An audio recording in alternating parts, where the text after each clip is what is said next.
Shalom saudara-saudaraku yang dikasihi oleh Tuhan kita Yesus Kristus. Ketakutan menjadi bagian yang tidak terpisahkan dari kehidupan manusia termasuk saya dan saudara. Salah satu bentuk ketakutan adalah kita seringkali mengalami sebuah ketakutan, takut dikucilkan oleh komunitas di mana kita bergabung di dalamnya. Ketakutan itu membuat kita acap kali kompromi dengan standar nilai yang sesungguhnya seringkali jauh dengan standar Kristus tetapkan dalam masing-masing kita sebagai seorang anak Tuhan.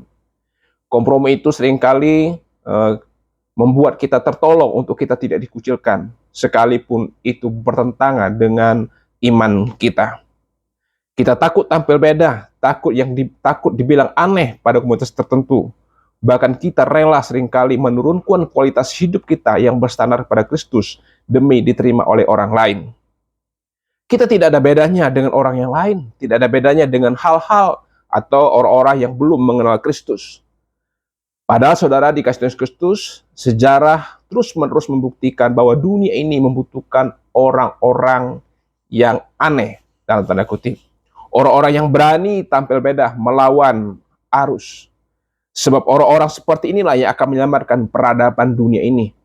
Saudara dikasih Yesus Kristus sebagai contoh konkret atau nyata di tengah-tengah bangsa kita. Reformasi terjadi di Indonesia oleh karena ada orang-orang yang berani tampil beda. Ada orang-orang yang berani melawan arus. Ada orang-orang yang berani melawan arus budaya politik Orde Baru. Sehingga sekarang kita masuk dalam era reformasi dengan berbagai pembaharuan-pembaharuan yang kita alami sampai hari ini.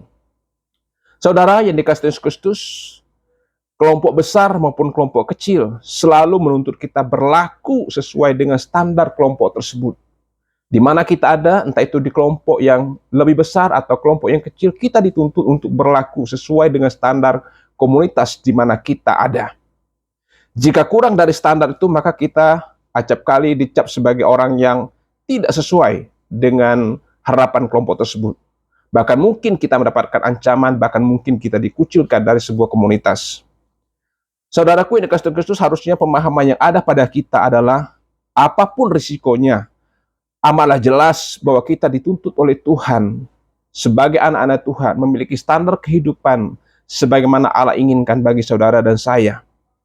Saudara, pandangan kelompok memang harus kita perhatikan, tetapi jangan sampai pandangan kelompok itu mendikte hidup kita, yang pada akhirnya kita jauh dari perkenanan Tuhan. Tuhan malah berkata, saudara, di dalam Kisah Para Rasul pasal 26 ayat 17, aku akan mengasingkan engkau dari bangsa ini dan dari bangsa-bangsa lain.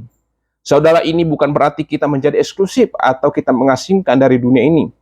Namun, kita harus memiliki sebuah standar nilai Kristiani, di mana kita ditempatkan oleh Tuhan, entah itu di tengah-tengah pekerjaan, masyarakat, atau dimanapun kita bukan mengikuti arus yang bertentangan dengan Tuhan, tetapi justru kita memunculkan nilai-nilai Kristiani di mana Tuhan tempatkan kita. Karena itu Yesus katakan, hendaklah kamu menjadi garam dan terang di mana kamu berada. Saudara dikasih Kristus, kiranya kehadiran saya dan saudara hari ini, di mana Tuhan hadirkan kita hari ini, entah itu di tengah-tengah masyarakat, di tempat pekerjaan, atau dimanapun Tuhan hadirkan hari ini, hendaknya kita menjadi berkat dan kita berani, saudara, menampilkan jati diri kita sebagai seorang murid Kristus yang sekalipun mungkin ada risikonya kita dikucilkan dengan orang-orang di komunitas kita yang kita hadir di dalamnya. Tuhan Yesus memberkati kita. Amin.